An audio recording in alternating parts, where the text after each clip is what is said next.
Cool. Intelligent infinity, malevolent epitome. They consider me as the most deadly weapon from Italy. That'll include the Benelli, summer water artillery, literally cryogenically. Hey everybody, Josh Singh here. This is Hooligan Radio. This is the first episode of our new project here, our new podcast. This is Josh. I'm joined here by Isaiah. Known as I Slay Gaming on Twitter, but I'm here to bring you the most prime content. And I'm here with Zach as well. Other known as... I can't remember my Twitter name. So we're just going to jump right into it here. So I saw Ready Player One a couple weeks ago, and it was my favorite movie of the year so far. Have either of you guys seen it at all? I haven't, but it's something that very interests me. I'm not going to lie. Haven't seen it. One reference they make in the movie is when he first puts on the Oasis at the beginning, it shows him going through like different parts of the world. So one of the worlds is a Minecraft world. So they never go back to that, but that's kind of my segue into Fortnite, which is what Isaiah's going to be talking about here. Fortnite was not in this movie. Wow.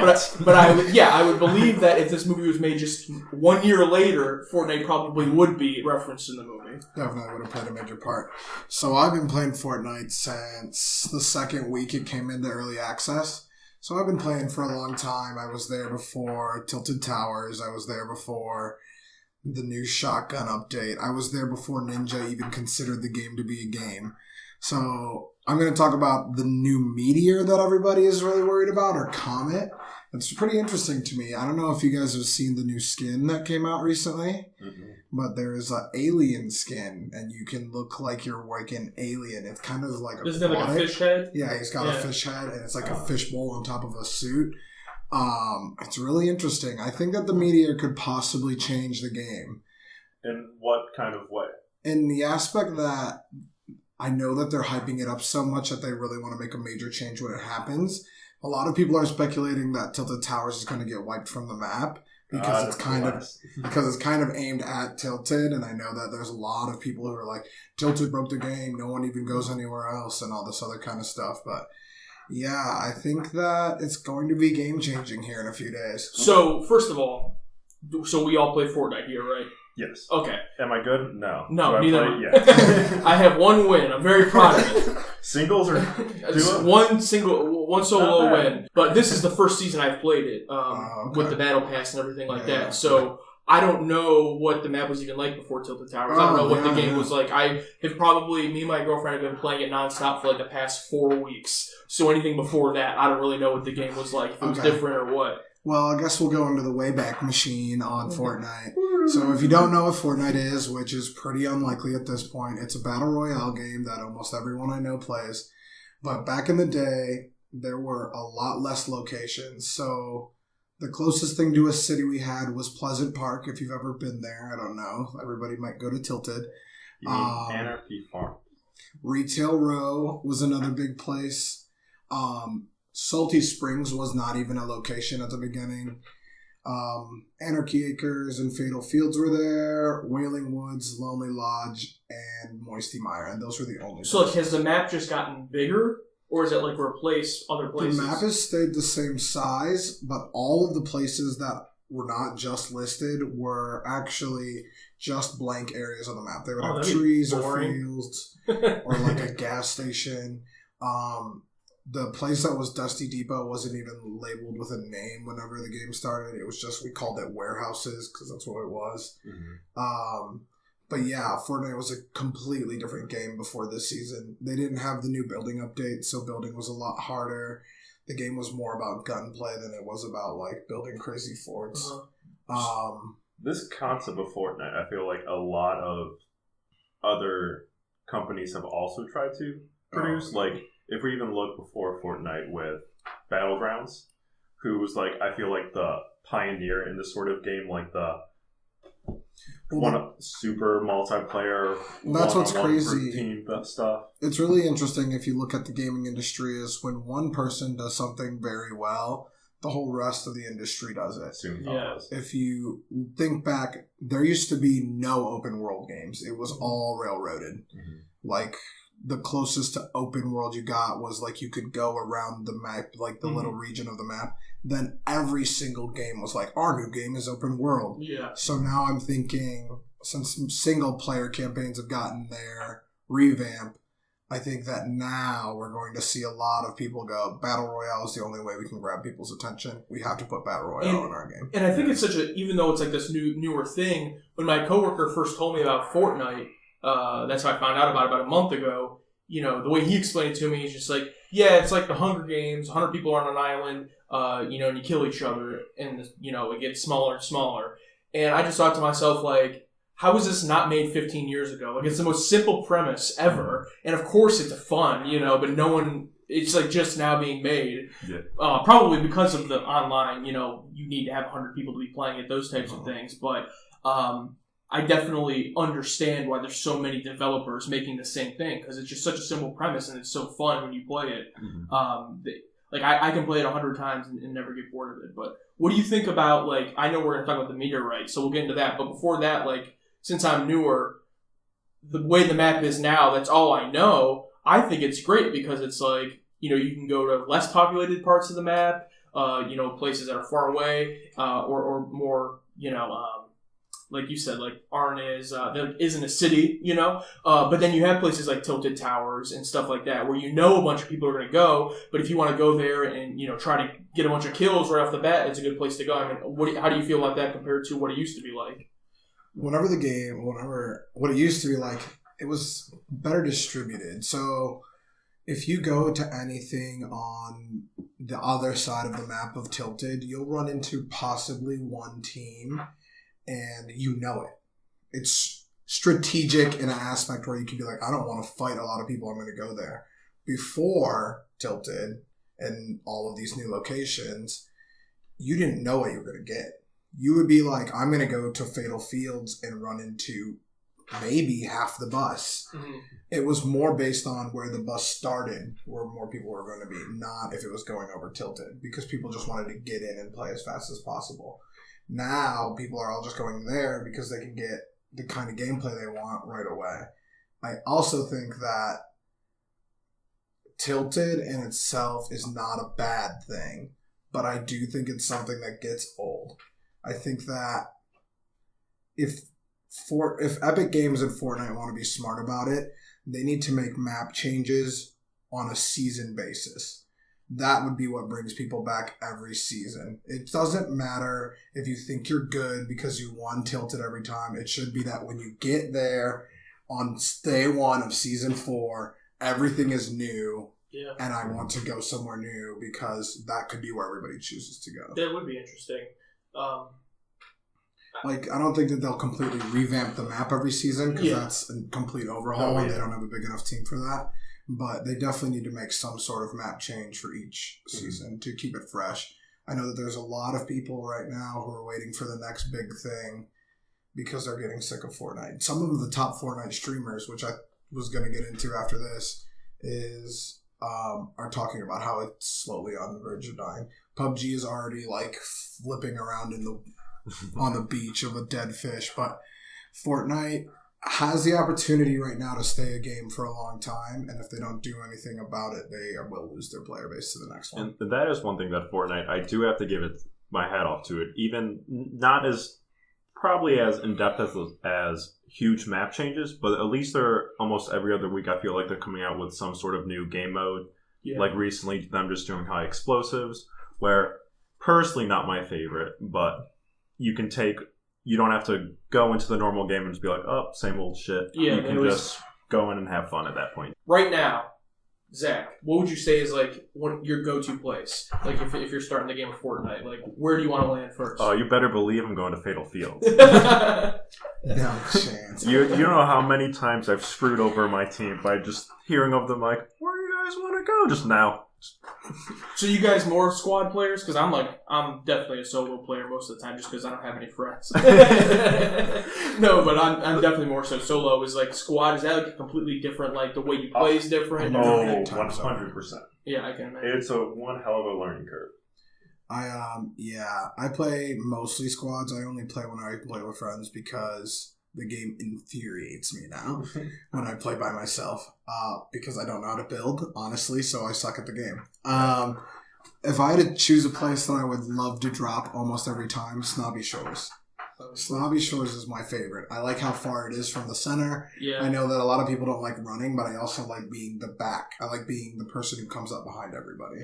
I think it gives me that tactical advantage. I was going to say kind of the same thing because I kind of switch back and forth, but I really like the places that are on the outer rim of the map. I'm trying to think, Wailing Woods. I really like Wailing Woods. And then Moisty Myers. The prison by Moisty Myers. I used to go to that prison like every game because like no one was there, like ever. And then I go to Junk Junction a lot if it's in that corner. But then sometimes if I want to land just in the middle, I'll just land like at an unnamed location, because I don't like going to Tilted or Retail Row or anything like that. The place that used to be I would probably say the closest thing to Tilted before Tilted, which I really like that no one goes to anymore, is, and I can't remember for the life of me, is that lake. Loot Lake. That was where you would just see at least 40 people just immediately drop down to try to go to that one house that honestly didn't have much. Yeah. It was brutal fighting for Loot Lake. I honestly think that the biggest difference between squads and solos is exactly what you said. When you play solo, you can go wherever you want, and you'll get a gun, and you'll be fine. When you play squads, you have to worry about getting 4 people guns, 4 people healing items. You can't just pick. I can't just go, we're going to go to this one house in the woods, and I'll defend all 4 of you. Mm-hmm. So you have to pick a place that's named in order to play squads. But what's really interesting about Fortnite and all of the Battle Royale games, which has made them super popular, is from a streaming aspect, it is so easy to stream them because each individual game you play has its own story. So compared to me, when I stream, I play a story game. I play old school games that people are like, wow, I haven't seen this game in so long. In Fortnite, when I drop, that's the beginning of the game. You get to see what I went through to get my win or loss, more likely a loss. But yeah, we're gonna make a great squad. Already feel the confidence emanating. So streamers really like it because in between games they can engage with their followers, subscribers, and all that kind of stuff, and it's easy to get caught up in a 20-minute match when you've watched it from the beginning. Like if I was to stream something like BioShock, if somebody comes in and wants to watch, unless they've played BioShock before, they're not going to know what's going on. They're not going to know why this person shoots lightning bolts from their hands, without watching it from the beginning. So since you brought it up, I do want to talk about that real quick. So Isaiah plays streams on Twitch. So how'd you? Because I don't know a lot about that. So how'd you start that? What's that like exactly? So I decided when I was in Hawaii, I was going to start streaming on Twitch because it wasn't even about the viewers. I'd much rather have my friends come in and hang out with me while I'm playing a game and just interact with them in the chat. And it's super easy. It only took me an hour to set everything up. I used all of the equipment that I made for my gaming PC. I didn't buy anything extra or anything like that. I think that's why you see a lot of people getting into Twitch streaming now, because it's really easy to get followers and all that kind of stuff. Especially if you're famous, hey, I'm playing this game, I'm not very good, but you can talk to me. Yeah. But, yeah, so I really set it up so that people that I missed when I was back home could just come and be like, hey, Isaiah, how are you doing? So do you have fun with it? Is it? Oh, yeah, no, it's a blast. I've done a 12-hour stream, which was pretty tough, but I had a nice chair when I was there, so it wasn't a big deal to leave it. It was not eating for 12 hours that really got me. Imagine you had one of those hats on with the straws coming down with a couple sodas inside. Yeah, it's really cool to have my own page and I've actually have viewers that I don't know at all, which was really cool. That the first time that happened, I was like, oh wait, I don't know you in real life. That's so weird to me. And I know that since you do YouTube, you probably know that you have people that you probably never met before watch your videos. Yeah, no, and it's super weird still. The idea, obviously I'm incredibly, incredibly small. I make no money. There's some of my videos get 12 views, But all of a sudden, when I'll get a comment one day from a random person, and they're like, dude, this channel's so great. And I'm like, who the hell are you? That still blows my mind every single time. Yeah, and I'm nobody. You know what I mean? Yeah. So that, it's absolutely baffling. Or when my videos does, kind of do pretty well, and I get 5,000 views on a video, and I'm it's like that kind of blows my mind, Right, just the power of the internet and people, watching each other, things like that. And things get around. I remember one time our good friend Dan just sending a message to the group chat, just being like, I just found my mom watching one of Josh's YouTube videos. Just, I don't even know if he knows who he is, but I was like, this is the greatest thing I've heard. That's so crazy. Yeah, it's insane to me. Like, my viewers, when I was in Hawaii, I was streaming like at 6 p.m. in Hawaii time.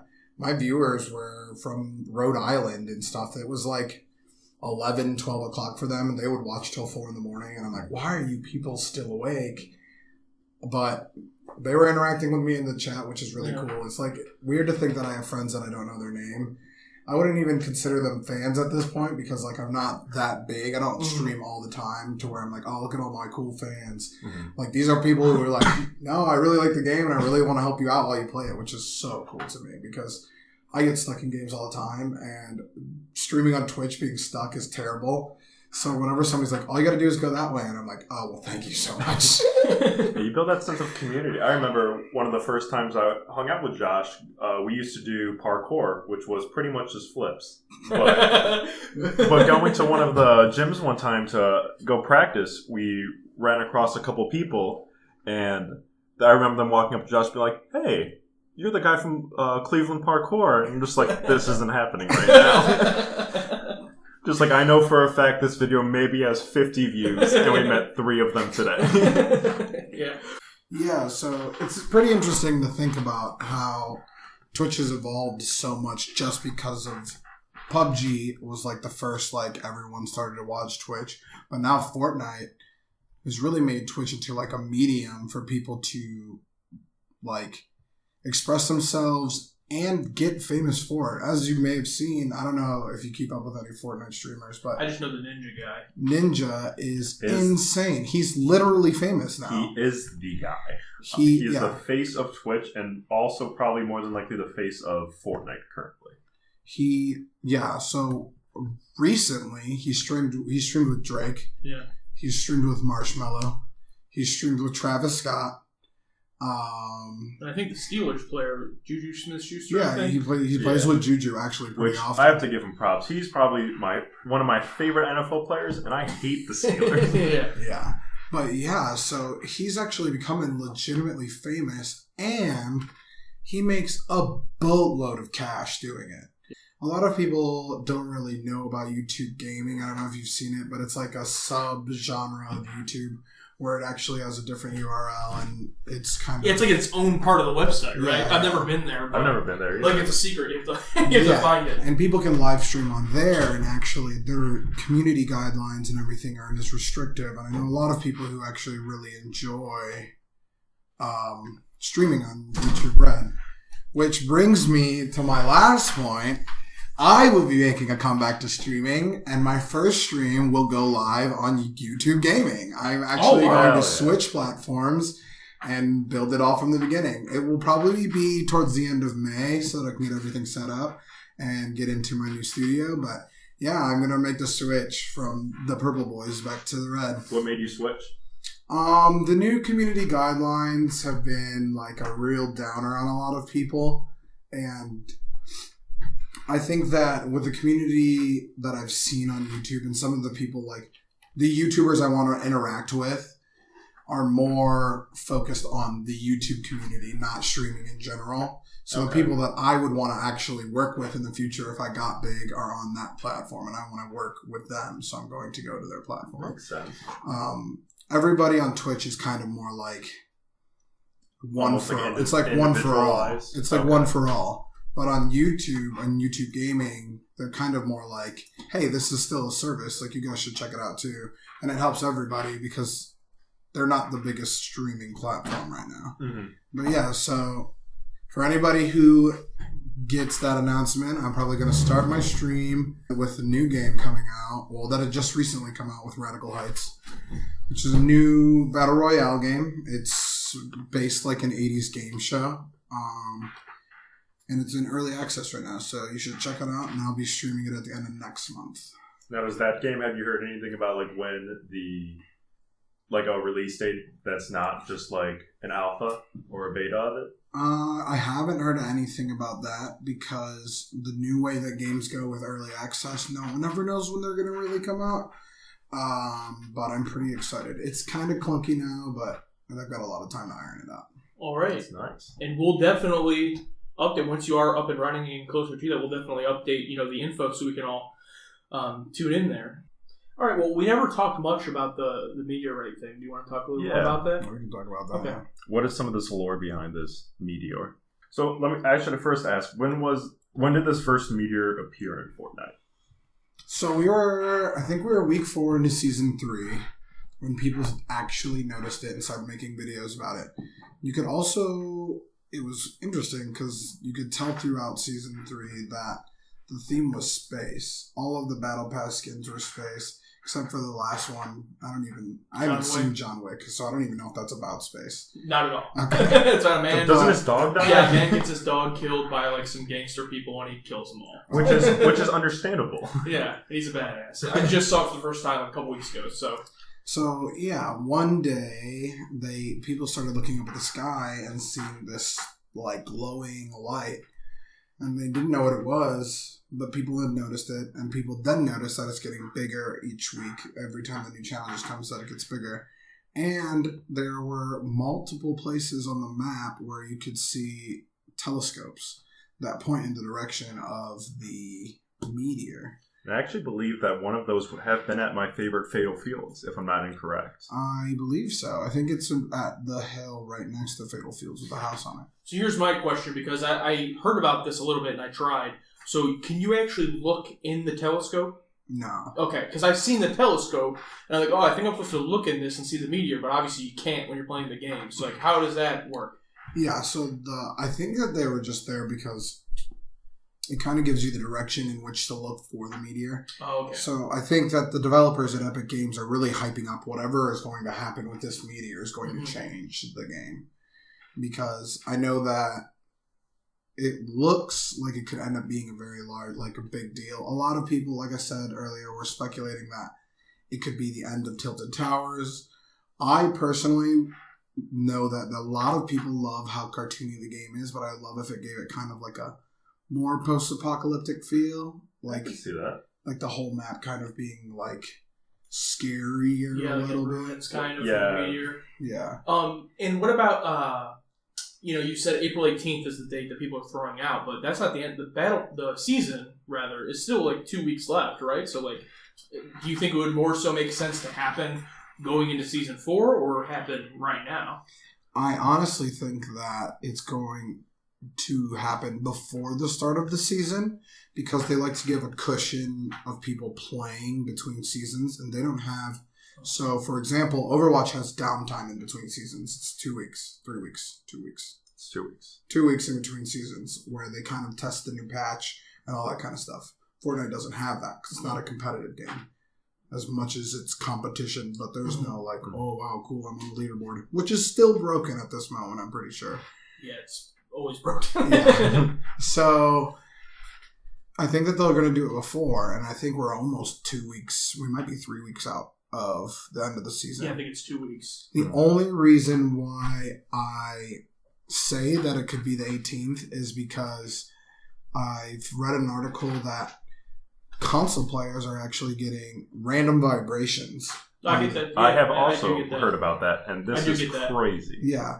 So people have said that the random vibrations are actually Morse code for SOS 418 SOS. And it also includes 5D, which if you look at the map, how it's scattered with the letters and numbers, 5D is the exact location of Tilted Towers. I don't know how someone would have. I mean, whoever figured that out, kudos to that person because, like, I play on PS4. It's completely random. It probably, like, if I last all the way to the end of the game, like top 5, it probably happens 4 or 5 times in the game where my controller just pulses for a second. I figured when it first started happening, I thought it meant like something was going on around me, almost like to notify you. And then I just figured it was a glitch because it just kept happening all the time. And now it's still happening after all these updates. So there has to be something behind it. Yeah, and I played a couple games on Xbox a couple of weeks ago. And I kept asking the guys that I was playing with, like, why is the controller vibrating? This doesn't happen. Like, we don't have controller vibration on PC. Yeah. It just doesn't happen. So I was like asking them, like, why is it vibrating? And people were like, I don't know what you're talking about. And I was like, the controller randomly vibrates. I'm standing in a field. I'm not shooting. No one's shooting. You're feeling the wind up in your hair. Come on. I was like, what is going on? And then, I saw this theory that it's supposed to happen on the 18th, but who knows? I am really excited to see what's going on, though, because like I said, that new skin and glider. I don't know if you saw the glider also. The glider is a satellite honestly, probe. I haven't even seen the skin. Oh, it is a satellite, yeah. I did see that. The glider is a satellite probe, so it might not even be a comet. It might be a satellite. But what is also really interesting is if something happens to Tilted, we may get one of our first cinematic episodes from the Fortnite universe. That would be dope. Because what are they going to do? We're just going to drop and it's going to be in shambles, or it's not going to be there. It's going to be a crater. Like, they have to show us what's going on. Yeah, they have cinematics for the limited time modes whenever they show that.